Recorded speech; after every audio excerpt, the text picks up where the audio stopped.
How to cancel an Uber Eats order. Hi everyone, welcome back to our channel How to Geek. In today's video, I'll simply show you how you can cancel an Uber Eats order, so just make sure to watch the video till the end.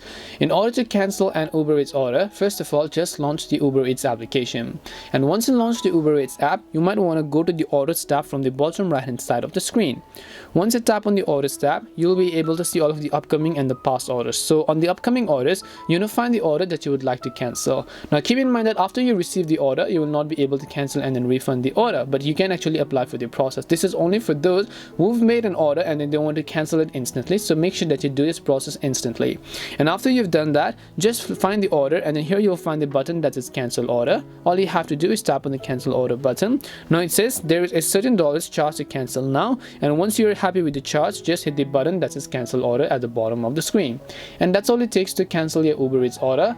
We hope the video was really helpful, and if it did help you, then make sure to leave a like and subscribe to our channel. If you have got any more questions, feel free to leave them down. Thank you very much for watching, and see you soon in our next video.